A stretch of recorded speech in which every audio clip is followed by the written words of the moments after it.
Travel Growth Podcast. Hello, and welcome to the Travel Growth Podcast.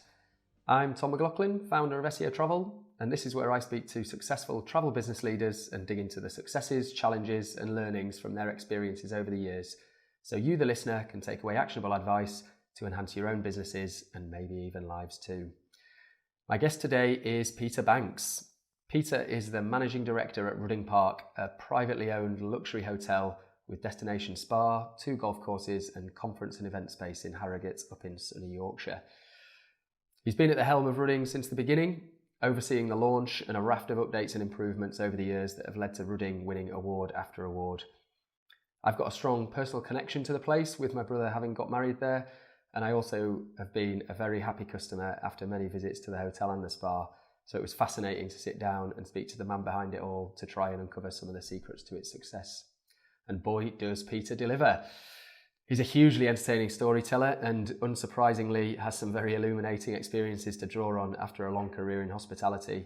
From behind the scenes antics at hotels in London to the behaviour of the general public, he's got plenty of material to draw on. We talk in depth how to build a culture of care and very practical actions that you can take to do that in your own team and businesses. That goes from the recruitment process all the way through to the day-to-day management. There's so much stuff in there that is hugely practical that you can dive in on and literally lift for yourself.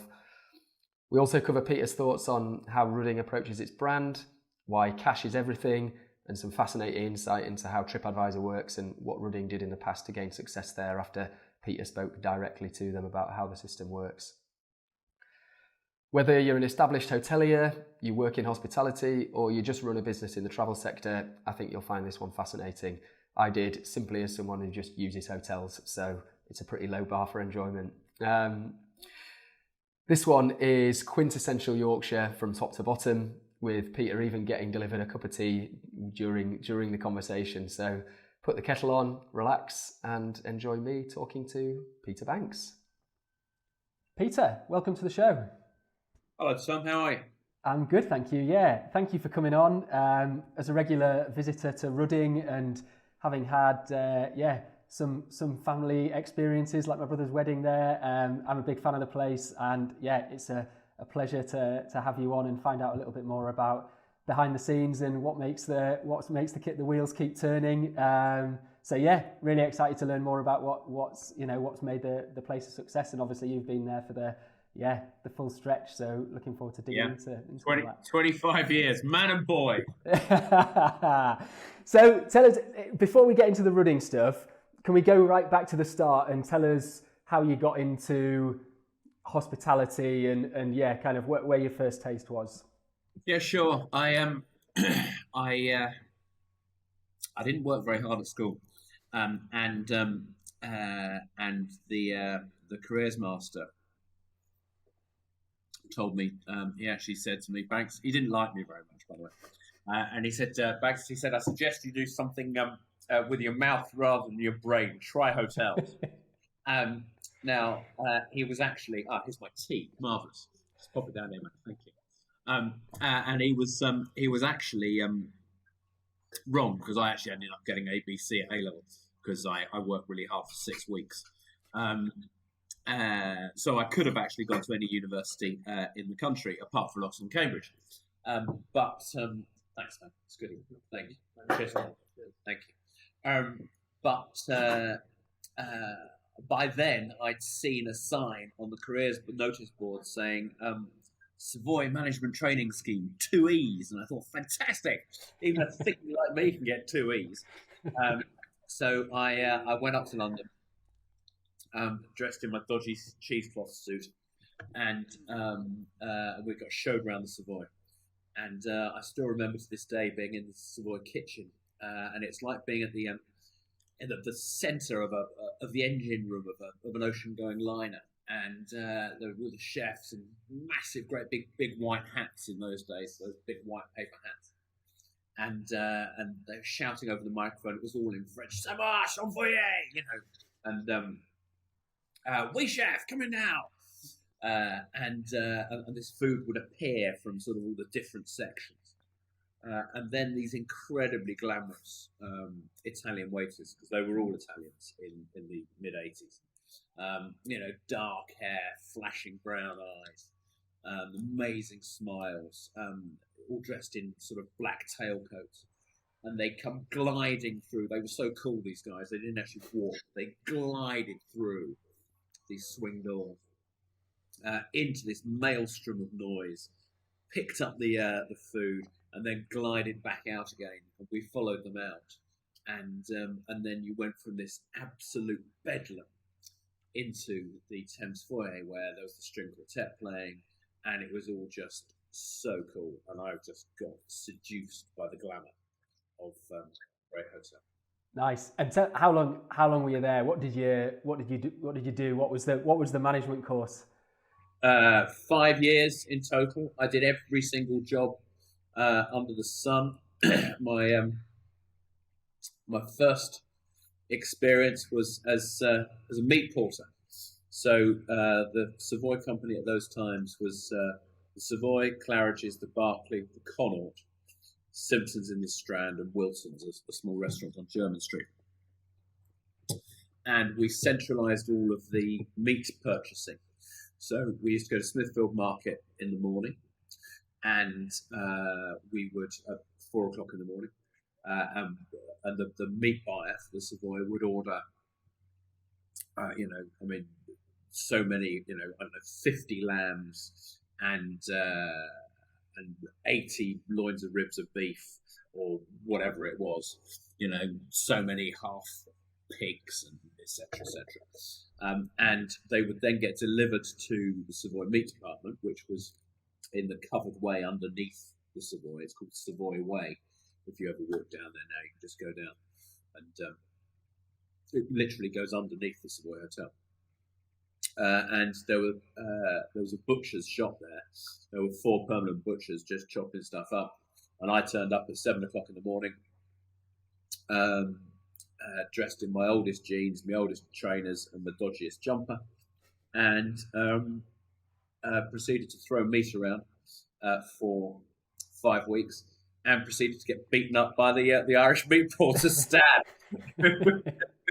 whose principal aim in life seemed to be to see if he could make the management trainee leave before up. And he was colluded in this by the management of this place, who used to say, "Stan, take the trainee down the fridges and beat him up, will you?" So that was a particular pleasure. And then I went on to do fruit and veg portering, which was exactly the same, but we go to Covent Garden, and you purchase all of the fruit and veg for all of the hotels and restaurants. Then I was a waiter, a barman, a chef. I did a bit of housekeeping. I did some switchboard. What else did I do? I was an electrician. That was dangerous. Plumber. So even to this day, I could still plumb in a loo or a basin, thanks to the skills I learned there. And I'm particularly good at unblocking drains. That seemed to be the trainee's job. Receptionist, worked in the cashier's office, accounts, food and beverage control, and finally reception. So I did everything rounds. Yeah. So you did your 5 years there. 5 years. What prompted leaving? Where did you go next? It was strange. They'd invest all this time, and then it was dead men's shoes. There was very, very rarely was there an opportunity to step into a management position. So I then went to the Old Course Hotel in St Andrews, and went to work for an ex manager for the Savoy, a fellow called Peter Crow, he's one of the best hoteliers I've ever worked for, and he was the guy who taught me the adage that I try to live by here, and try to get all of the team here to live by, that we need to look after our guests at the hotel as if they were our guests at home. And if we do that, actually, 999 times out of 1,000, you'll get it right. So I worked up there. When I say worked, I use the phrase fairly loosely. I played a lot of golf and drank a lot of beer, and I was there for 2.5 years, and that was fantastic. I then returned to London and worked at the Hilton on Park Lane. Okay. 3.5 years. I was front office manager there. At the end, I went there as sort of reception supervisor, then assistant reception manager, then reception manager, then assistant front office manager, and then front office manager. So I was responsible for looking after the 454 bedrooms there were there, and it was an absolute zoo. It was a crazy place. I mean, absolutely crazy. It taught me the Savoy and St Andrews had taught me quality. The Hilton taught me how to make money. If you didn't make cash, you could be manager of the month 1 month, and you didn't make a profit next month, you're out. You're in. It was owned by Ladbrokes at the time, and they were hard taskmasters. How long did you last there then, dare I ask? I lasted 3.5 years. It was, I wouldn't say I enjoyed it. I used to catch the tube in, and I'd come up the tube station from Hyde Park Corner Tube. I'd walk round and I'd sort of look up, and every morning I'd be disappointed that the hotel had burnt down. That's how much I didn't like it by the end. Yeah. But I learnt an awful lot, and I had some great times there. You know, we had there was one wonderful time. We had all the Miss World contestants were staying with us, and whether the fire alarm went off in the middle of the night deliberately or whether it was just by accident, I'm not sure. And all these scantily clad Miss Worlds, and I'm the late duty manager. All these scantily clad Miss Worlds are coming down, and the lifts are just disgorging all these beautiful people. And I'm trying to herd them into what was St George's Bar on the left-hand side of the lobby as we go out, because of course all our very keen male guests were desperately trying to get telephone numbers and throw money at them and all of the rest of it. And I was trying to keep away. No, gentlemen, no, you can't. Ladies in there. It was fun, but a tough job, but someone's got to do it. Exactly, that's right. And so in terms of you talk about it as a zoo, like how did you, and clearly not necessarily, and not every night was a Miss World night. How did the culture? It sounds like didn't match compared to the first two that you did like that. No, the culture didn't match with me at all. The general manager was an incredible hotelier, and he could make a P&L absolutely dance. He was fantastic, but his culture was extremely hard-nosed. And he said to me, "Peter, you're never going to get respected until you sack somebody." And I thought that wasn't necessarily the correct way to go. Yeah. The fact that I've had to sack God knows how many people in my career still doesn't make it the right thing to do. Yeah. I still feel bad for the most part, apart from people who steal. I still feel bad about saying goodbye to people. Yeah. Some humanity, I think. So was that the point that you came up to Rudding? Yeah, it was. How did that come about? Yeah, I saw an advert in the Caterer for which is the hospitality industry trade mag. Saw an advert for an opening. Now, Rudding had been open for 10 years as a non-residential conference and banking venue. It had been from 87 to 97 as a non-residential conference and banking venue. Okay. And they were building a hotel, and they needed a hotel manager to open it. And as a hotelier, which for my sins I am, you very rarely get the chance to do an opening, and you especially don't get the chance to do an opening for a private independent hotel. Yeah. Where the family weren't hoteliers. So I came in and I literally had a blank piece of paper to be able to devise how we look after guests and how to keep a hotel running. So it was a great opportunity, fantastic opportunity.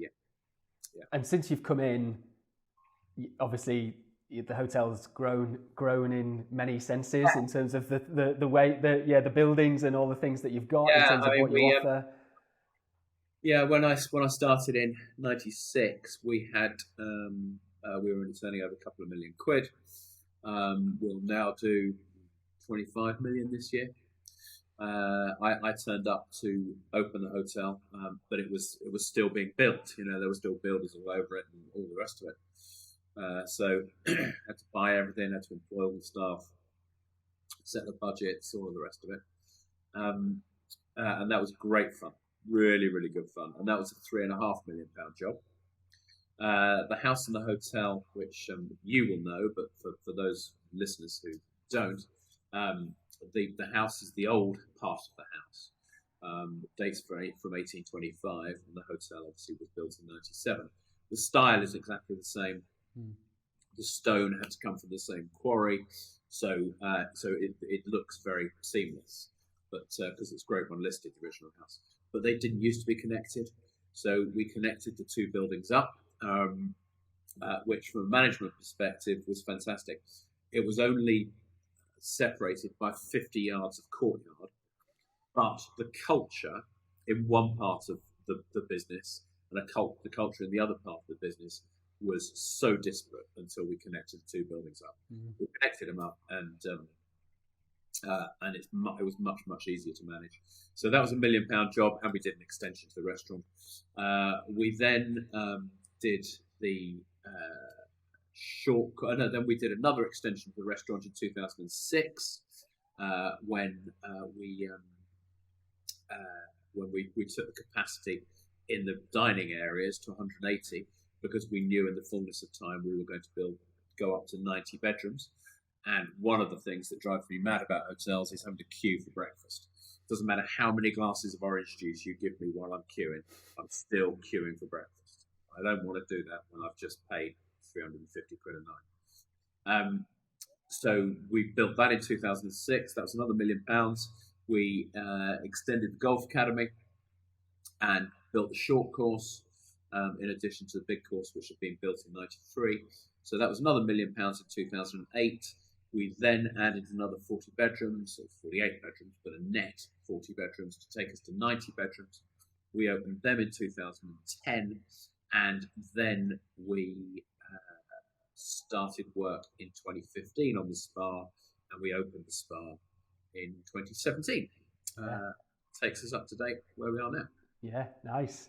And it's obviously been super successful. You've won plenty of awards over that period. The Hotel Spa of the Year from AA in 2019, 2020, Independent Hotel of the Year, the KT Awards 2019, Hotel of the Year, Visit England Awards for Excellence 2018.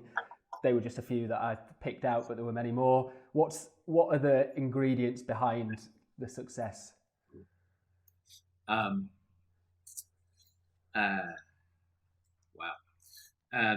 There is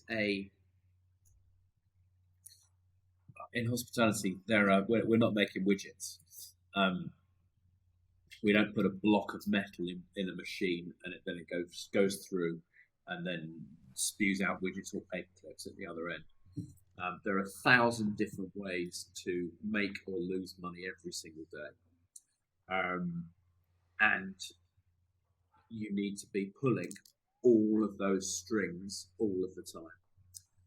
It feels like you're spinning plates constantly. We see about 500,000 people a year through the doors.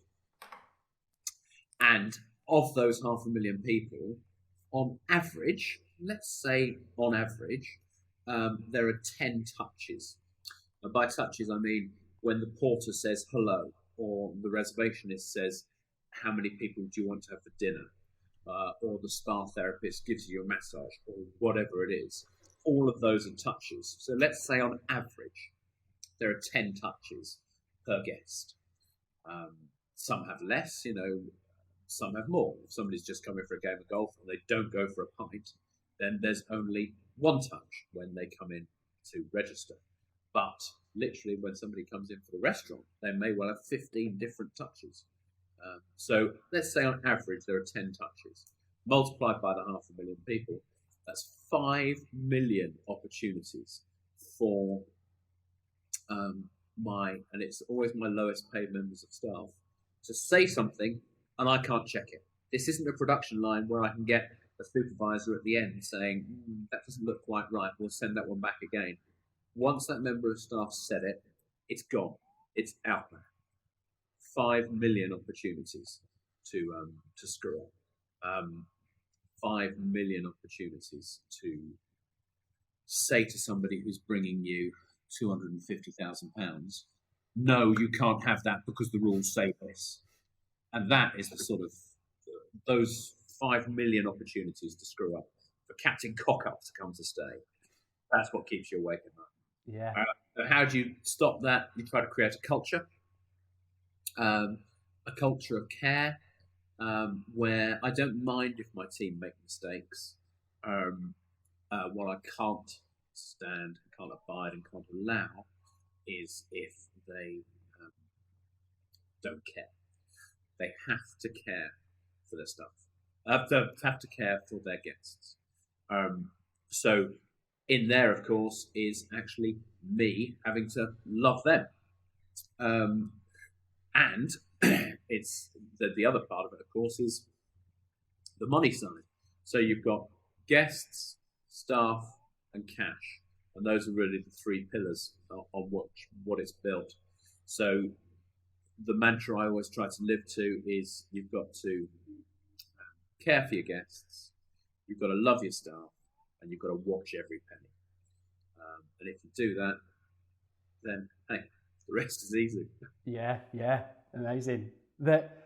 How do you get to go more granular on that kind of culture piece then? How do you go about that in getting the right people in the first place, in like when they're on board, like what do you do that embeds that in the team? So we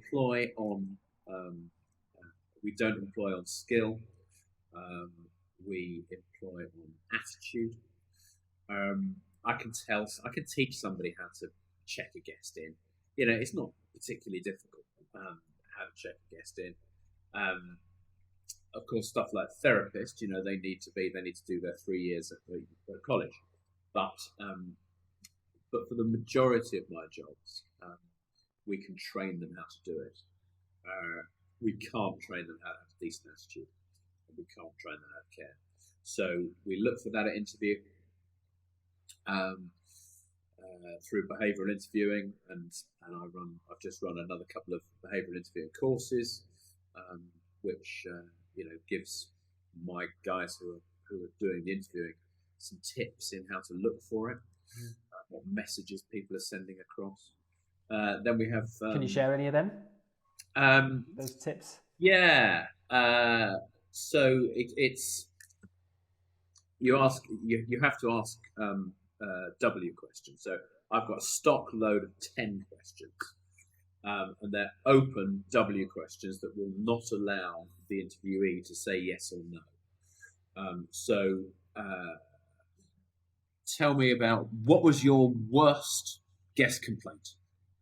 Okay, nice big open job, and then you funnel down like this. And so they tell you about the worst complaint, and then you say, so what did you do? So what did you do shows you how they reacted. And what was the result? Which shows you, was it successful? How did you feel? Shows you actually, how they felt, what they feel inside. What would you do differently? What did you change? All of those sorts of things will give you clues. And eventually you funnel down and down and down and down and down until you've got to the essential truth of that person. And I say to them, you mustn't let them off the hook. It's like a boxing match, right? Jab, jab, jab, bang. Don't let them off the hook. So we actually do some practice interviewing. And when it then comes to the difficult question, the killer punch, they often let them off the hook and go on to another question and say, no, go on, smack them. Look, go on. Get to the truth of that person. If you have to use silence, you ask them a question and they go, that's a good question. And you think, yep, that's why I asked it. And you just sit there, nice and silent, and you just look at it. And eventually they'll break and they'll say something. I have sat there for about a minute just staring at somebody. Did they get the job? I think they probably did, actually. Yeah. There's other behavioural tricks that you can do that, whenever you want to, when you're sitting you're interviewing somebody, either doesn't matter interviewing or appraisal or whatever. If you want to be in charge of that conversation, sit with your back to the window so that their face is in the light. As we know, 90% of our communication is through body language. So if they're in the glare of the sunlight and you're not, they don't know what you're thinking because they can't read your face because you're in shadow. You can read everything that they're thinking because they are in the sunlight. So you've already got an advantage straight away, purely from where you're sitting. Love it. Love it. Excellent. I'm interviewing tonight, so I'll nick some of those for you. I heard on the grapevine that you kind of, as part of moving around in a hotel and seeing what people are doing, you ask people how many golf balls they've found that day or how many pieces of cutlery they've picked out the bin and things like that. I guess that ties into this as well. Care. It's a constant drip, drip, drip. You can't run a hotel from an office. You have to be walking around, talking to the all of the team members. And when you say to them, my word, so you found out beforehand. So I know that maybe the chap who collects the golf balls picks up 20,000 balls a day. So it's really powerful when you go to that person and you say, 20,000 balls you collected yesterday, mate. Fantastic job. Brilliant. So that really personalizes it for them. Yeah. Go into the kitchen, make sure you're not just saying hello to the head chef. Make sure you're saying hello to Andre, the kitchen porter.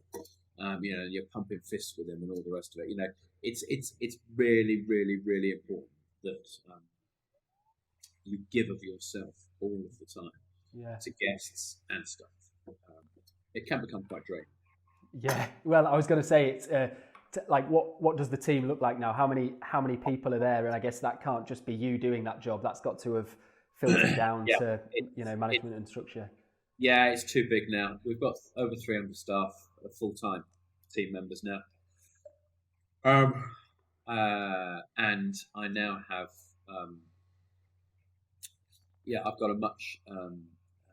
I've got a better structure than I had. I used to have 11 people reporting into me, and that was just too many because even if I was seeing one of them once a week, I would only see each of them once every 3 months. And if I want to direct them and all the rest of it, not that I'm a control freak, Tom. I hate you to think that. From one to another, yeah. If I needed to do it more frequently. So I now have 5 direct reports, and they then have their direct reports. I have a few more at the moment because currently I'm looking for an operations director. So I'm actually doing the operations and the managing director's role at the moment. But it doesn't matter. I've done it for 25 years, so I'll just crack on till I find my blood. Yeah. And what does your day-to-day look like then? So like you say, there's the checking in with the direct reports. Obviously, when I'm there, I can see you're doing the rounds and making sure the cogs are turning. How? Yeah. Do you have a standard routine? Is it changing day to day? Sometime between 8 and 9. I'll start walking around. I'll go to reception, look at all the reports, and see what last night was like and any problems. I'll talk to the guest service guys. I'll then take a walk through the restaurant, and there'll always be a regular guest or somebody. So this morning, for example, we had I had a regular guest who I stood and talked to for 10 minutes. So it's really important that I do that. I then go into the kitchen and obviously see morning chefs and all the waiters. I then go to conference of banqueting, wander around there, and just generally get a feel. I'm not doing anything. I'm just walking around with sort of social radar, and I can tell when the restaurant is calm. I'm looking that way because that's where the restaurant is. I can tell when they're calm and when they're not. When the restaurants are calm, the staff are walking around like this, head up, walking around confidently like this, looking at guests. Right? When they're in the shit, head down like this. Because the last thing they want is for a guest to catch them in the eye and say, "Oh, can I have this, please?" Because they've already got 20 things to do. Yeah. So I know when the restaurant's in trouble just from how the staff are behaving. So then I'll go and see the spa. I'll see the golf. So I'll see the spa manager, the golf manager. Take a trip through the holiday park, which is less important this time of year because they're less busy. But during the summer, it's certainly important I walk to the golf and around the holiday park in the summer once again, so I can get a feeling for what the guests are feeling, what the rubbish bins look like, all of are they overflowing, etc., etc. Then I go up to the sales office and talk to director of commercials. Talk to them about any bookings we've had in, any big cancellations. So right now, for example, I've just had 120 cancel for next Friday, 30 cancel for next Saturday, and a party of 50 cancel for the week after that. So I know that from that information, I need to ensure that the operations manager is keeping an eye on his staffing, because we haven't got the revenue coming through to pay for those staff. So I'll need to just drop in at some point with a conversation with him. Well, we've had all these cancellations. What have you done with the staffing? And he will have sorted it out. But just to let him know that I'm on it. Yeah. So that generally takes an hour and a half. We then have 10 o'clock meeting where we have we get all the heads of department for all the departments. They all go through and we all say this is what's happening. We talk about any VIPs, any particular issues, and then everyone goes off. And then I have a sort of 2-hour window where I'll do office stuff or reviews or whatever, or podcasts. And then I'll wander around at lunchtime, wander through the spa and Porto, the restaurant we've got down in the spa, wander through there at lunchtime and see those that team and the chefs in the kitchen there. I'll take a trip through the rooftop spa and have a look and just double check. Once again, just getting a feeling for what's going on. If I go up there and there are cups everywhere or there's water on the floor, I probably know that actually we need to throw a little bit more resource at it. And so I just said to the spa manager, I think there might just be a little bit of trouble upstairs. You might just want to chuck somebody up there for half an hour. Yeah. Not that happens very often, because Sarah's very good and she'll kill me. And then I have my lunch. Then I've got another 2 or 3 hour window where I do officey stuff. After any meetings and that sort of thing. After 5:30 is the best time because I can get a load of emails done for an hour and a half because everyone else has gone home. and then at 7:15, I'll walk back through the F&B areas. If there's an event on at conference or banqueting, I'll go through there and just see any regular guests and see what's going on there. Do the same through the restaurant. Do the same through also, and then generally pop off. Yeah. Okay. Roughly. Yeah, very, very nice, very nice. In amongst that, obviously, there's you've kind of had the big projects going on. Like, where do you get or how do you go about getting the time for like the bigger thinking, like the big blue sky stuff? And where does that come from? Like, obviously, you've got the owners as well. Do the ideas kind of come down from there? Is that you bringing them to the table? How do you create the space for that? We work very collaboratively. Simon McInnes, the owner, and I have worked. We share an office, so we work very collaboratively together, and we're quite fortunate. Both of us are change monkeys. Neither of us likes the status quo. If nothing else had happened, I probably would have stayed at Rudding for 3 years and then moved on. But every 3, 4, 5 years, we're always building something new. So that's kept me interested. So where do the ideas come from? The ideas sometimes come from them. The ideas sometimes come from me, from just walking. When I walk around, you can see and you can feel what the guests want. So take the rooftop spa, for example. When we built the spa, spas were all about wellness, right? It was all about, your auras and all of that stuff. And so we built the rooftop spa, and I didn't put a bar up there, right? I foolishly thought we were going to be able to service drinks from the restaurant downstairs. And lo and behold, when we opened, I suddenly realised that loads of people were asking for drinks. Masses of them. And I just took a step back and I thought, what's going on here? And I looked at what our guests were using that rooftop spa for. And they weren't using it for wellness. They were using it to reconnect with friends.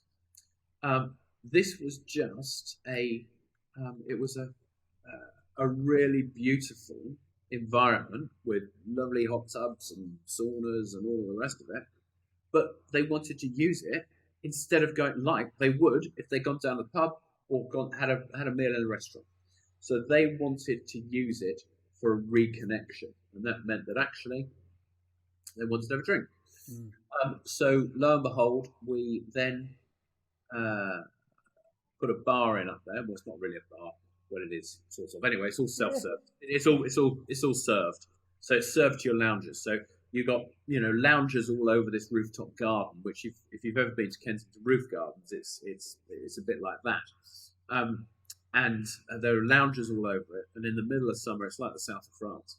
And we do lounger service straight to your lounger. And some days we do £3,000 worth of revenue in prosecco, basically, on that rooftop spa.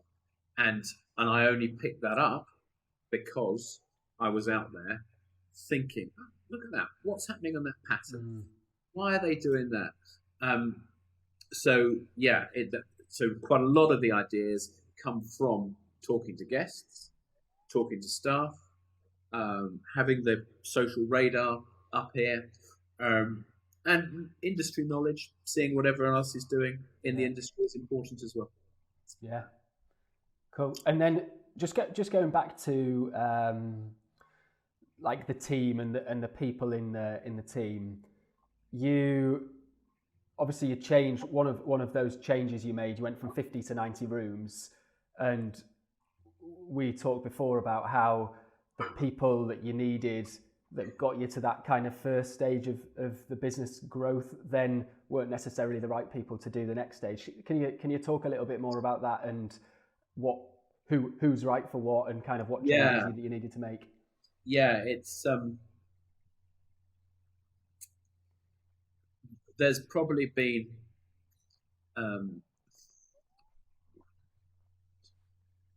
there's probably been two big systemic changes.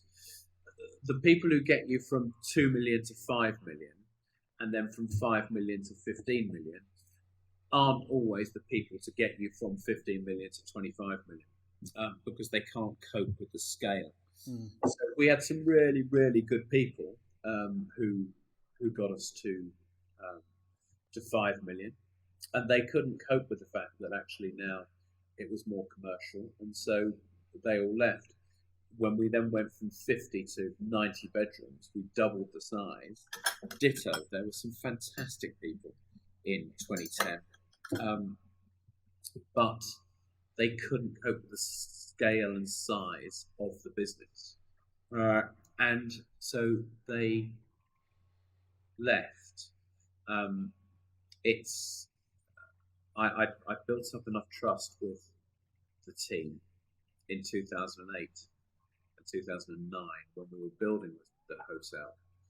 I was able to sit down with each of them and say, what are you bringing to the business? Go away for a week, think about it. What are you bringing to the business? We all know what's going on in the world. We know we're investing all this money. What are you bringing right now? And certainly 3 of those people, who I still actually count as friends, came back to me and said, Pete, I'm not right for it. I can't do it anymore.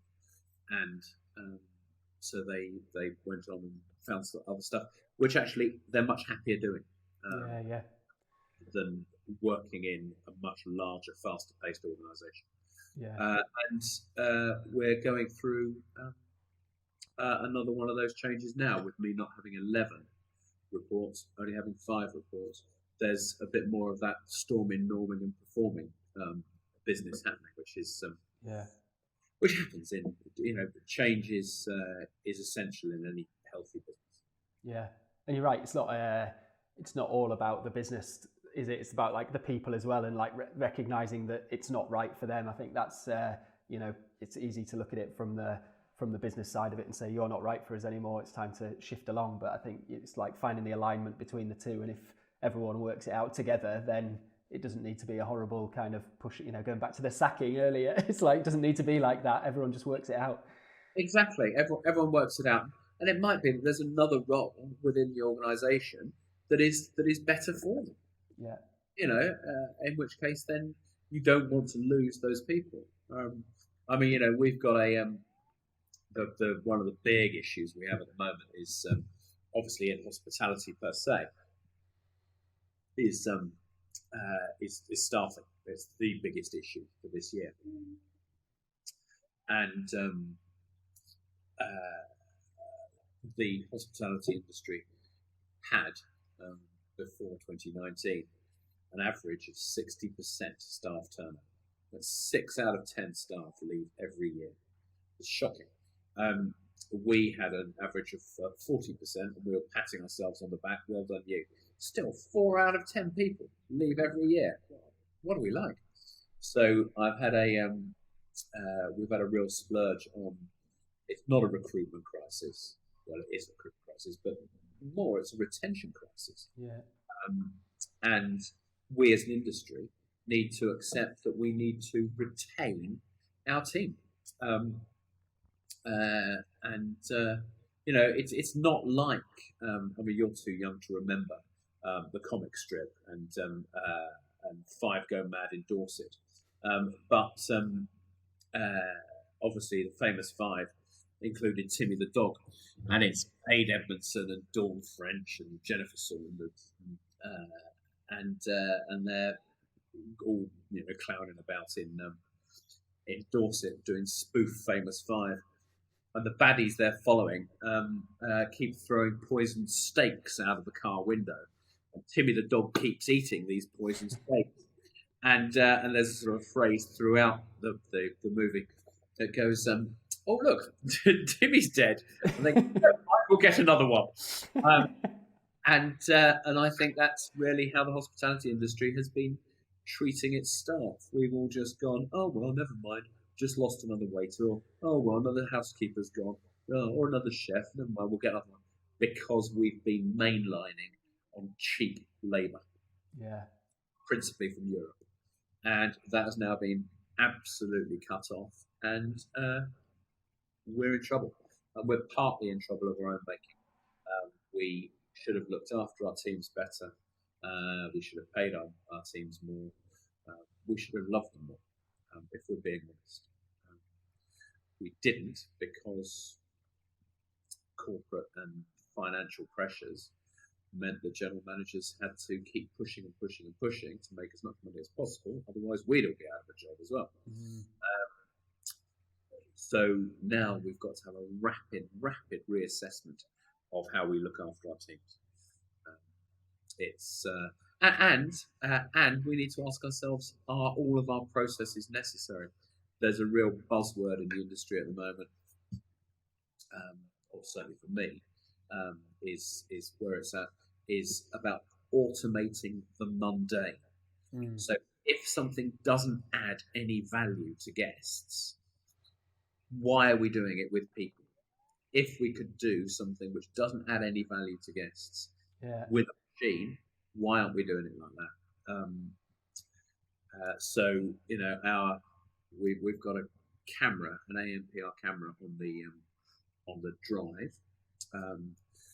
I ask you for your number plate when you're on your pre-registration, your pre-arrival registration, Jobby. You put your number plate on there. There's some piece of software that then pings through to the Garmin watch that all the porters wear. That goes, as you drive down, it goes, bang, Tom's arriving. And so then the porter will hopefully come outside and say, Tom, welcome. And you go, oh my God, how did you know it's me? But as with everything, it slightly falls down once you come to people.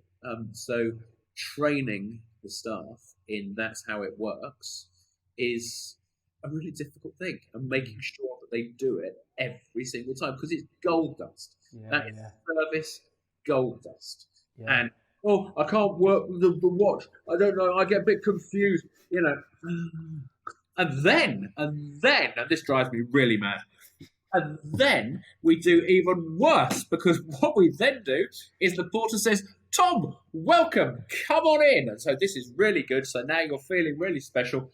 And the porter takes you up to the reception desk with the receptionist standing behind it, and says, Tom's checking in, and this is Tom.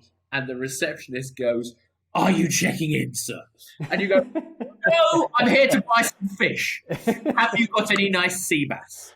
Of course, you're checking in. Sorry, channeling my inner battle force. Yeah, indeed. Yeah. I guess in terms of that turnover of staff, like you say, it comes back to everything, doesn't it? Like the training, like all the time you're putting into the training for those things, and getting people out of that process mentality of, oh, this is the first thing I say to every single person who turns up at the desk. Like once they've settled into it, if you've spent that time training, it's just another loss, another money thing that you've lost, because you spent all the time bringing them up to speed. Completely. So retention is key. Yeah. So we've covered the love your staff bit. Go into the care for your guests bit in a little bit more detail. What in your opinion makes great customer service? There's obviously we've covered a great example of it there. Can you expand further on what you think that is? The most important 2 hours I do a month, and that includes podcasts, Tom, so I'm sorry. It's like 2 inch into your month this week, Peter. The most important 2 hours I do is our induction, where I get all of my new starters, and we just talk about service. And I give them 2 really easy tricks to great service, one of which is treat your guests as if they were your guests at home, and the second is empathy, put yourself in the guest's shoes. We do a load of role play. We really get into the whole service ethos. and I then tie it into, and we look at other competitors we've got, and I get them to grade those competitors in half, 0, half, or 1.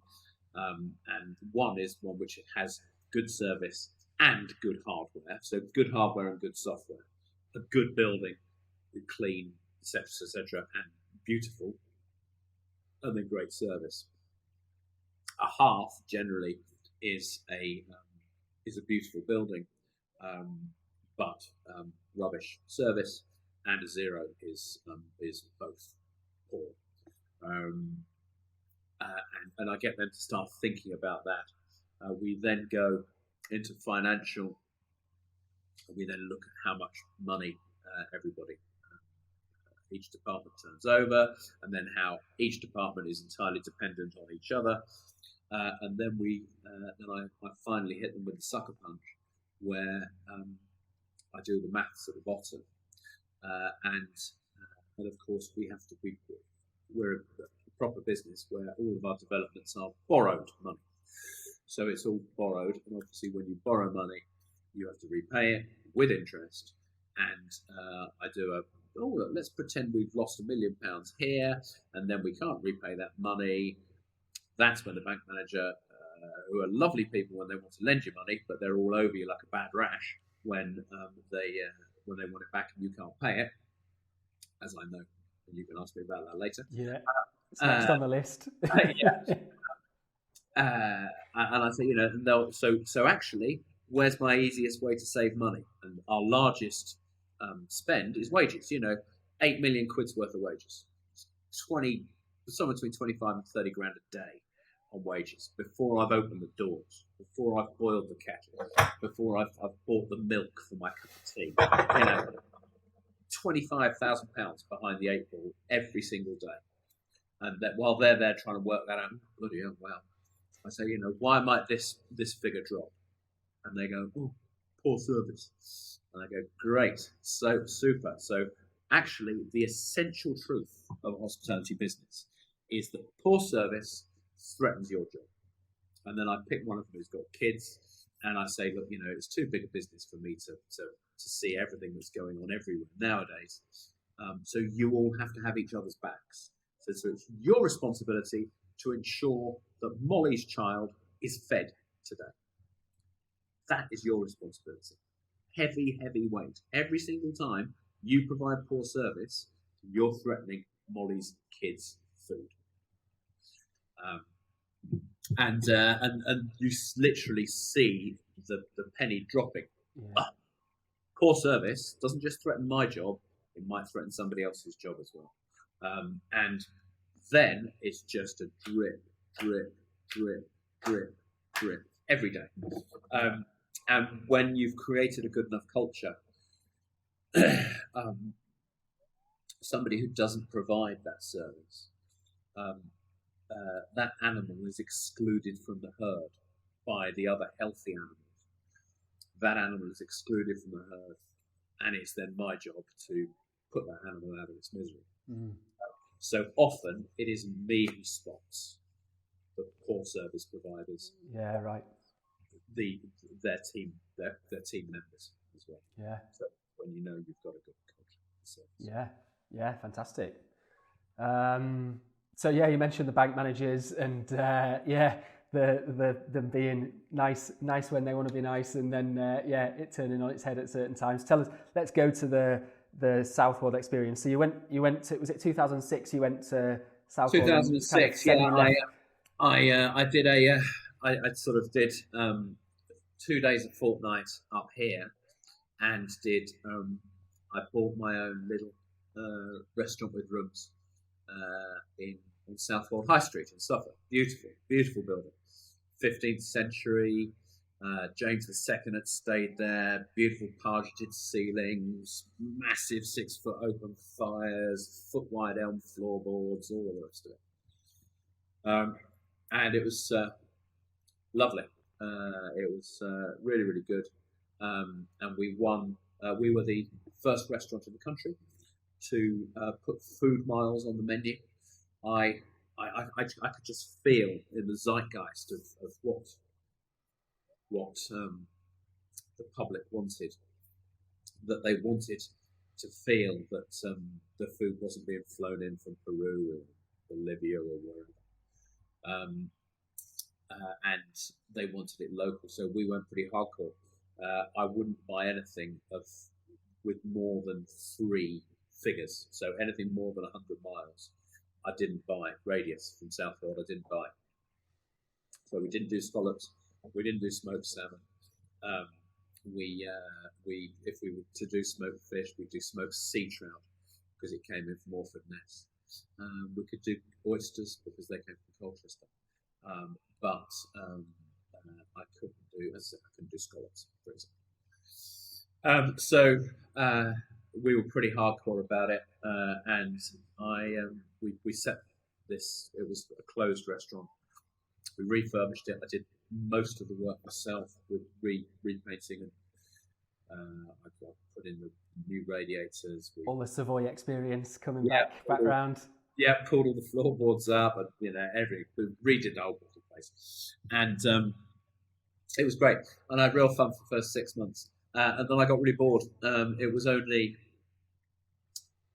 50-seat restaurant, 5 bedrooms, and there's only so many times you can take a plate of sea bass and put it in front of somebody and say, "You see that sea bass? 3 hours ago it was swimming in the North Sea. Now you're eating it. Fantastic."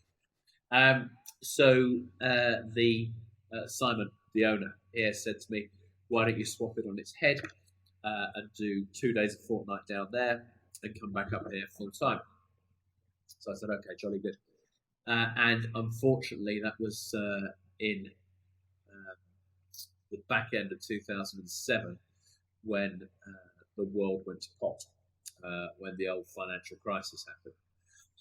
And I was with a certain bank. I don't know if you want me to name them or not.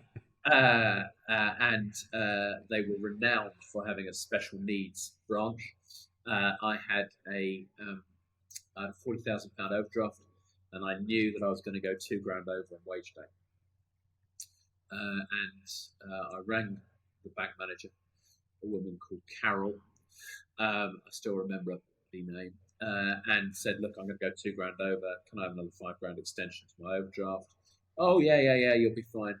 No paperwork. I ring her again. No paperwork. The day before I pay the wages, I ring her and say, "Look, Carol, I'm really worried. I am going to be £2,000 over, as I forecast. I've told you before. Can I have the paperwork?" She says, "Oh, just pay them all by cheque. They all pass over my desk anyway. I'll just make sure I authorise them all, and that would be all right." That was on the Friday. On the Monday, Carol had gone. My cheques were bouncing all over town. I'd broken the covenants because, of course, I'd gone over my overdraft limit and written cheques over my overdraft limit. And so this darling bank said, "We'll have our money back in 3 months, please," because I had a £300,000 mortgage on it, and it was worth $750. They would have done a fire sale. They would have taken 500. I would have lost £300,000 of my own money. I managed to survive just by playing the old cash flow game and not paying this person and not paying that person. Principally HMRC, to tell the truth, because I didn't think they were going to go bust. I tried to pay all the small local people. And there was one marvellous day, the day of the 3 bailiffs, when 3 bailiffs turned up one after the other to say, "That chair, 50 quid. And I went, "I bought it for £250. They, "No, I don't care. I could only get 50 quid for it. If you don't get me the money, within 7 days, we're coming away to take the chair away." And I said, "But how am I going to run a restaurant if I don't have any chairs?" "No, I don't care. Thank you very much." Nice. And it was a pretty brutal lesson in how cash is absolute reality. You can win awards as you want. You can spout on about culture and fresh sea bass and all the rest of it. If you haven't got cash, you're dead. And that was a pretty rude lesson for me. I did survive, and the good news is that we survived. I paid them off. I then got planning permission on the function room that's in the garden. Knocked that down, converted it into a three-bedroom cottage, separated the title deeds out, sold the restaurant for 850 grand, which is what I was in for. So I was clean. Thank you very much. And I've now got the cottage to show. However, I'm not getting my hair back. No, I feel your pain for sure. Why did you do it in the first place, Pete? So you said, obviously, you talked about being a change monkey. At that point, was there not enough happening at Rudding? What was the motivation to go down there? I thought that I would be more motivated if every pound that was coming into the till was my pound. What I didn't realise was that if you're polishing glasses at midnight, it doesn't matter whose bloody glasses they are, you're still polishing glasses at midnight. And here, I don't even know where the glass polishing machine is. So really, I don't polish glasses here. There, I was still polishing glasses at midnight, and I got bored with it. But I foolishly thought that I would be more energised. I wasn't. And I suppose I did it for my own vain glory. I wanted to say, this is mine. I'm very pleased I did it. Would I do it again? Yes. Would I do some things differently? Yes. I wouldn't go all in with my own money. Right. I would separate out some of my cash because I had every single penny of my family's money in it, and it was extremely stressful. Mm. What motivates you in that? So obviously, like you said back, that you thought that would be a thing that motivated you, it being your own thing, it being your skin in the game. So having come out the other side and had more experience away from that, what is you clearly, like you said before, you're spinning a lot of plates, you're clearly working lengthy days, and what is it that gets you out of bed in the morning that brings you to keep driving forward? My team. I've worked with some of my team. Golf manager, I've worked with him for 21 years. Hotel manager, 21 years. Revenue person, commercial person. I've worked with her for 14 years. Front office manager, she was the second person I ever employed for 25 years. Greenkeeper, 21 years. I've grown up with these people, and these people have grown up with me. And we know each other. I probably know them better than I know my own brother. So they are one of the reasons that I get out of bed in the morning. Another reason is professionalism. I like to know that we've done as good a job as we possibly could do. It's never going to be perfect in hospitality. There is always going to be something left on the table because you could always do something better. But professionalism and the excitement of change. So we're planning just this year. We've got planning permission in for a combined heat and power plant, which is where we're going to make our own electricity, which will save us £250,000 a year, but also save the planet. So that's a win-win. We've got plans in place to fundamentally improve the staff facilities and delivery bay and all the rest of it. That'll be £1 million job, but it'll make it into. At the moment, the staff canteen was sized for 100 people. We've now got 300 people. We desperately need to do something about it. We're working on plans, very exciting plans, for a country club that we're considering. If it works around London, I went to somewhere called Moor Park. I got invited down to play golf down there. If it works at Moor Park, if it works at Fox Hills, if it works at Roehampton Club, if it works at Stoke Park, why wouldn't it work in Harrogate? We've got the same sort of demographic. Why isn't there why hasn't anybody done anything like that up here? So we're examining the demographics. The demographics are correct. It's the volume of the demographics that I'm concerned about. Do we have sufficient A and B1 chimney pots to provide us with 2,000 or 3,000 members for a country club with, it'll have crash and kids climbing wall and, all of the rest of it, like some tennis. We're already working on the golf course to really upgrade the golf course. I've got Digger Man out there now doing stuff. So that's the only question. But we're working on the model. So that's interesting. That's always really, really interesting, really fun. Yeah. What obviously there's an amazing kind of product at the heart of what you do. From a marketing point of view, obviously, that's our focus. So I always want to touch on that with people. What do you do to drive people through the doors? What's been most successful? What hasn't worked? Is there anything you've done that hasn't worked? Yeah. I'm in the midst of a disagreement with midst of a discussion with our marketing manager right now. She would like to have a brand discussion, whatever it is. I don't understand. I just cook sausages and make beds. I understand the importance of a brand. I understand the importance of that brand being the golden thread that runs through every single action that you do. Our problem with that brand is that we're really a very broad church, and we go from £45 pitch nights for when you turn up with your tent and pitch tent on the holiday park, all the way through to lodges for £650,000 or marquee events that spend £100,000 in one evening. And having one overarching word or brand for that spectrum is quite tough.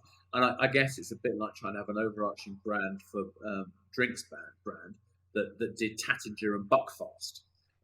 You want a glass of Tat or a glass of Bucky. Fantastic. So from a marketing perspective, we're a little confused, and lots of my colleagues have always said it's a little confusing. However, it works. It works. I think what we have to do is break down each of our products into individual brands and then market each of those brands independently. It's a lot more of a chew, and it's a lot harder work. We can't just say, Volvo, your overarching marketing brand is safety, right? Great, happy days. Wouldn't it be good if we could say our overarching market brand is fun, okay? But you can't have a fun funeral. Well, I suppose you could, but it's unlikely, and we do 10 or 15 funerals a month. So you can't have a fun funeral. So fun isn't the correct word there. There may be an argument to say it's something about care, or it's about something about making people feel special. Maybe the word care. My mum cares for me. Maybe it's about making people feel special. We can make you feel special when you come to funeral. We can make you feel special when you come to conference. We can make you feel special when you come to the holiday park. We can make you feel special when you come to the spa. Maybe that's it. But I think at the moment it's about targeting each individual brand. But then brand isn't just about what the pretty logo looks like. That then needs to drip through every single activity that you do. So it's how the guest is greeted. It's the use of the word guest rather than the use of the word client or customer. Shopkeepers have customers, accountants have clients, we have guests. So it's absolutely fundamental. The marketing isn't just about how pretty things look and a nice glossy brochure.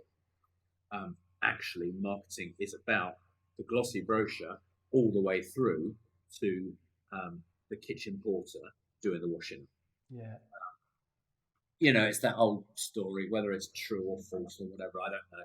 It's that old story about the bloke who was going around NASA headquarters, and the cleaner comes out of the loo, and I don't know who it was Barack Obama or someone, says to him, "What do you do?" And this cleaner said, "I put them out on the moon." Yeah. And it's knowing, it's getting that brand throughout. Is key to me. Being different is very important to us. We need to be brave and be different in our marketing, and that sometimes means me making a fool of myself. So our marketing team persuaded me to. I can't believe I've been telling you this. Persuaded me to do that stupid thing off Love Actually. I saw it, Peter, and I have to say I thoroughly enjoyed it. Yeah, I'm glad you did. I'll link to it. I'll link to it in the notes of the show so everyone else can see it too. However, had over 180,000 views throughout all of the platforms. So just from me clowning around, doing some seriously bad dad dancing, we got 180,000 people looking at Rudding Park. So that's been a real success. We're starting our Christmas thing not next week after, where I'm doing a spin the wheel and we get a telephone number and I'm going to ring somebody up and say, "Congratulations, you've won," however much it is. And then we're donating that equivalent amount of cash to charity. So it's about thinking differently as well. So for the flashy end of marketing, it's about thinking differently and having agreed brand guidelines and all of the rest of it, so that the message that's being sent out is consistent. But actually, then brand is much more than that for me. It's about dripping that all the way through. So, that brand is reinforced whenever I get an opportunity. If you get a good guest comment, I like to write a little thank you note to that member of staff saying thank you very much. Now, HR persuaded me that I was doing it too slowly because my admin skills are somewhat challenged.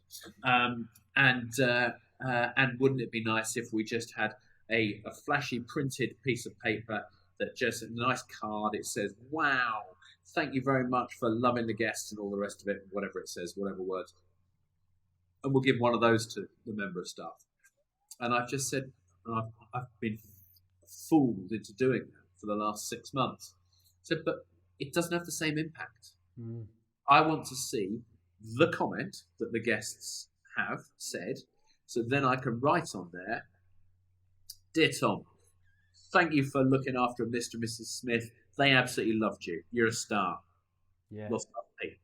And then they get a copy. They get that note, and they get the copy of what Mr. and Mrs. Smith have said, and they feel better about themselves. So it's about constantly reaffirming the reaffirmation of good behaviours and actually stopping poor behaviours. So when you get poor behaviours, when you get somebody providing poor service, make sure that everybody knows that there is only one way out when you provide a poor service. Yeah. So it needs to go all the way through. The dad dancing and larking around at the top. And we had another great idea last year. You remember last year when we did all that, when there was all that nonsense about having to go to bed at 11 o'clock. Yeah. Yeah. So it was going to absolutely screw up New Year's Eve. So all of my colleagues are going, "Oh no, what are we going to do? This is dreadful.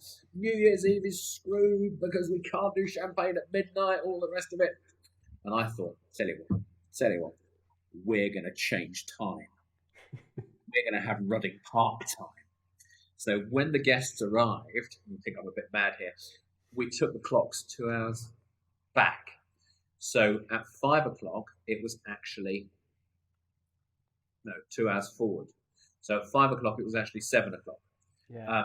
And I bought cheapo watches off the internet and gave every guest one of the cheapo watches set to Rudding Park time and had Back to the Future signs and all of the rest of it up. And so we actually were able to celebrate New Year's Eve. Well, we weren't because the government stopped us, but we brought it forward a day and did it on the 30th of December. Yeah. So we did it. We had pipers, we had bands, all of the rest of it, because New Year's Eve Rudding Park time was 10 o'clock real time. So we were still legally correct, but all the guests could actually order champagne and have Rudding Park time. Yeah, So that's what I mean about being different. And then, of course, marketing got me to dress up as Doc Brown. You can check this one out as well. They got me to dress up as Doc Brown, climb out of the window on the sales roof and clamber around next to the big clock that we've got on top of the clock there, pretending to be Doc Brown off Back to the Future. Very nice. So that's another example of original thought. Yeah, like it. I think with the brand stuff you're talking about, Peter, my experience as a guest is that it does feel like that comes. You're right. A lot of people take it from the top up of like work out what your logo is and then try and make that somehow filter down. Whereas with you, I would say it's the feeling of being there, and then if anything, the outward bit could accentuate that even more. But I agree with you that that's the right way to do it. It should be the thing that everyone feels that kind of gets morphed into a look and a feel to the outward world. And some blokes just quoted me £12,000 for doing this project. £12,000, blimey! 10%.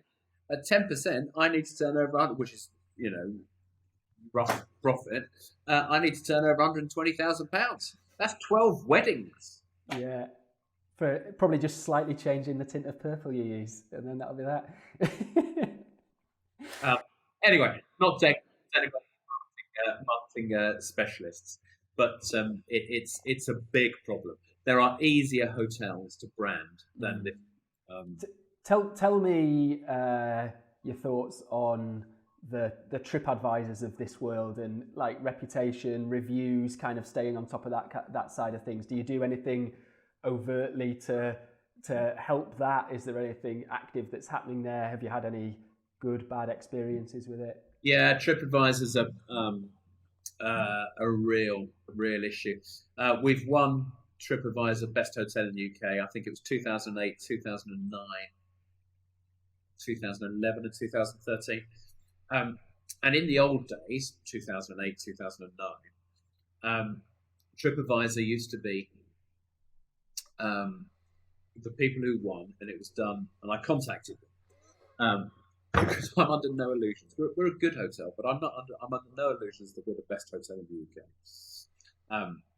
Because we don't get the sort of money that the Savoy or the Dorchester or Claridge's do. They're getting £800 a night average rate. I'm getting £200 a night average rate. They can throw 4 times as many staff at the problem as I can. So I thought, okay, fine. Well, what are the rules? So I rang TripAdvisor up and I said to them, "Look, how do you work out who's the best?"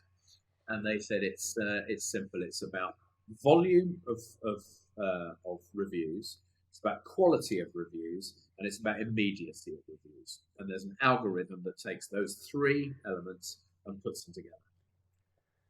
So I thought, great. All we need to do is encourage people to write reviews, and of course, for TripAdvisor, that's exactly what they wanted at that time, because they weren't owned by Expedia then. They were privately owned, separately owned, and they wanted to build up their volume of users, because as we all know, data is power and worth. Then there's the quality of the reviews. So obviously they need to be high quality, and the immediacy is so that it's not just a one-off, it's constant.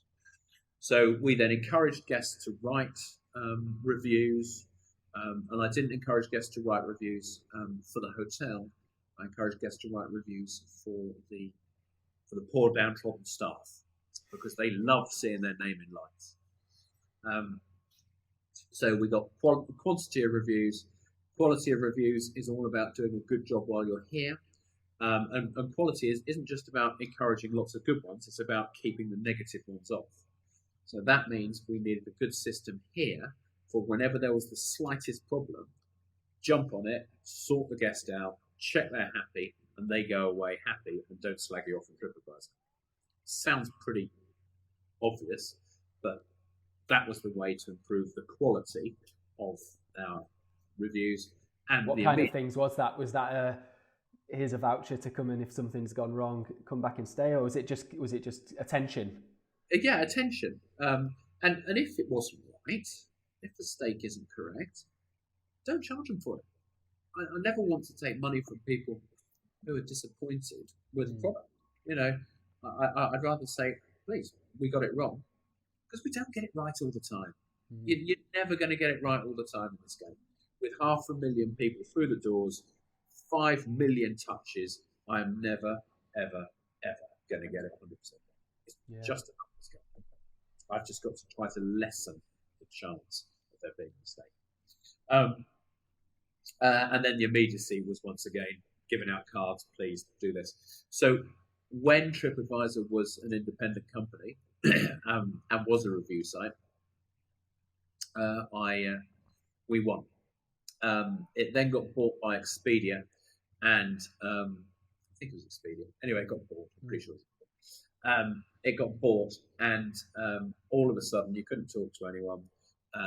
They weren't working on this algorithm because I looked at everybody else's algorithm and proved that actually everybody else's volume, quality, etc., and proved that actually we should have beaten these people. So I then contacted TripAdvisor and said, come on, chaps, you're not playing by your own rules.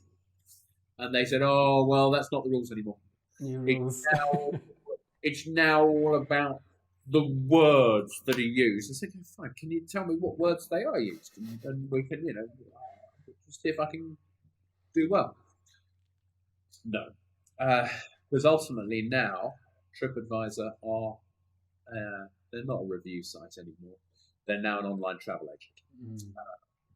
Because we now have to bid on TripAdvisor against Booking.com, etc., to get referred. They are another OTA dressed up as a review site. But once again, we need to just continue to manage it well. We need to continue to get as many positive comments as we possibly can, and we need to look after the guests internally so that we get as few negative comments as you can. We'll never win again because we don't spend enough money with them. Yeah, right. Because virtually all of my bookings come direct. Yeah. So I've accepted we'll never win TripAdvisor again because they're only going to get people who win who give them money. Yeah. Logical. If I was them, that's exactly what I'd do. I wouldn't give it to some cocky idiot like me. I'd give it to somebody who lines your pocket. It'd be Turkey voting for Christmas if they gave me the award. Indeed. There you go. But they are a sword of Damocles. But what they're great at doing, fantastic at doing, is it has leveled the playing field. Previously, all the big companies, your Marriotts, your Qs, your Hiltons, your whatever, they had marketing budgets running to the millions, and they could absolutely crucify me with their marketing budget. The TripAdvisor has leveled that playing field and made little independents like us as powerful as your Marriotts. So, fantastic. So they're good, but they are a sword of Damocles. Yeah. So the time's flown, Peter. So I'll start trying to land the plane, as it were. Last couple of questions. Are there any other kind of businesses, either in travel, tourism, hospitality, or elsewhere, that you admire, that you kind of get inspired by? Is there anyone you'd kind of shine a light on there? Or The people, even, it might be. the pig hotels. Robin Hudson really gets the zeitgeist. He got it with Hotel de Verne, and he's got it with the pig. He really, really understands what the British public want.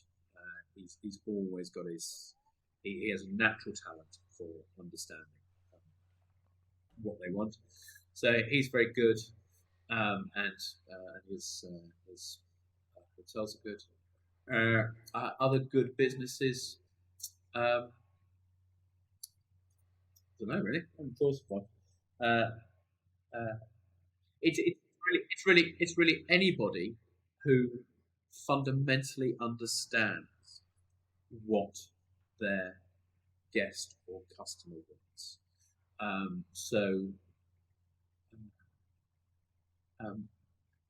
There's a law firm called Blacks that we work with in Leeds, and they have the incredible skill. They do our employment law, and the partner we work with there, there's two blokes, Tom and Chris, and they have that incredible skill, which I think is really, really important for a lawyer and for an employment lawyer. It's very important, of making me feel comfortable and making me feel safe. Whenever I call an employment lawyer, it's because I'm absolutely worrying myself senseless, and they make me feel safe. So they do a good job. Yeah, nice. And then last one, what advice would you give to someone who's thinking of maybe starting a business in general, maybe setting up a hotel, maybe just someone starting out in hospitality? From your experience, from the lessons you've learned, what advice would you give? Starting out in hospitality, accept that the first 10 years are going to be bloody hard work. Or actually, it's always going to be bloody hard work. But the first 10 years will be tough. Accept that if you love your staff, look after your guests, care for your guests, and watch the pennies, actually, it can be a really good career. You can actually make a real success of it, but you've got to work hard. There's no, my eldest son is 25, and I've only ever spent one full Christmas day with him. That's how dedicated you have to be to this business. If you're setting up your own business, always keep a bit of the cash. If you're selling your house to buy a hotel, always make sure you've separated some of it, so that the bank manager can't get his hands on your family house and leave you stressing about whether your family are going to have a roof over their heads. That would be some fundamental advice. Yeah, love it. And ultimately, if you're going into hospitality, enjoy it. And also, no matter, we can become incredibly cynical in hospitality. Apart from police officers, we probably see the worst side of human nature. Somebody's tried to stab me, and I've held him down because he was so drunk, and I just held him down until the police turned up, and he spat in my face and threatened to cut my kids' faces off and all the rest of it. Horrendous. Some of the behaviour we've seen already this Christmas is dreadful. I mean, it's not the British public to behave atrociously. But what you mustn't do. These are the ones in the luxury hotel as well. Yeah. But what you mustn't do is you mustn't put, and then some staff will always let you down. There'll always be somebody who steals or lies or whatever it is. But what you mustn't do is you mustn't lose your essential faith in humanity. If you lose your essential faith in humanity, that way lies madness. That way lies absolute cynicism. That way lies not trusting people. That way lies being negative, and you can't love your team and care for your guests if you don't have an essential trust in humanity. No matter how many times you are disappointed, you have to climb back on the bike. Yeah. And if you do those two things, then actually the money will look after itself. I forget which England coach it was. I think it was Stuart Lancaster, said, if we get the basics right, the score will look after itself. Yeah. And love it. That's what it's all. Fantastic. Peter, it's been an absolute pleasure. Tell us where people can find Rudding, website, URL, anything else you want to share in terms of that. Oh dear, that's a bit of a difficult question. I might have to ring my marketing Where person. we at? Yeah. We're just at ruddingpark.com, aren't we, I think? Ruddingpark.com. Yeah. .co.uk, sorry. ruddingpark.co.uk. We're here in between Harrogate and Leeds. 90 bedrooms, 15 different sized conference and banquet rooms, a couple of golf courses, a super duper spa, holiday park which does from tents through to £650,000 lodges, and we try.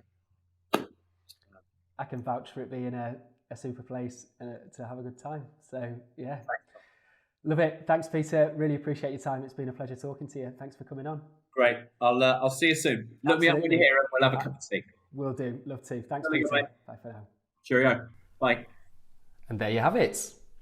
I hope you enjoyed that one and enjoyed hearing from Peter as much as I did talking to him. I found the insight that he gave around building culture and strong teams absolutely fascinating, and I took plenty away from that I'm going to implement here at SEO Travel. You can find Peter on LinkedIn and follow all of Rudding's social channels for wider updates on what's happening there, and hopefully you'll see more of Peter's dance moves in the future as well. I've linked to that one in the show notes that he mentioned from the Love Actually spoof that they did, which is well worth a watch. There's also loads of other resources in the show notes that I'm sure you'll find super helpful, things like the Pig Hotel that Peter mentioned, so go and check that out when you've got a second. All the show notes and links are at seotravel.co.uk/Peter-Banks, that's PETER-BANKS. And you can also watch the video of the conversation there, and you can visit seotravel.co.uk/podcast for all the other episodes so far, where you can get lots of other insight too. If you're a hotel or a travel company looking for marketing support from people who really care about your success, then please do get in touch at seotravel.co.uk, and we'd love to hear from you. You can also read more about our 100% initiative there, which outlines how we give all the profit we make from the business to educational charities both at home and around the world. We'd love your support in spreading the word so we can help those charities as much as we possibly can. If you enjoyed the show, it'd be fantastic if you could leave us a review on iTunes and share what your favourite bits were. Subscribe to the show, and it'd be amazing if you could share it with at least one person who you think would benefit from this episode and the insight that Peter offered. If you haven't already, give the other episodes a listen. We've had some amazing stories and guests on season 1 and the season 2 so far, and there's lots more to come in the rest of the season. So if you subscribe, you'll get notified when we release new episodes to be one step ahead of the game. Otherwise, thanks so much for listening. Really appreciate all your support. Thanks for following along, and until next time, happy travels.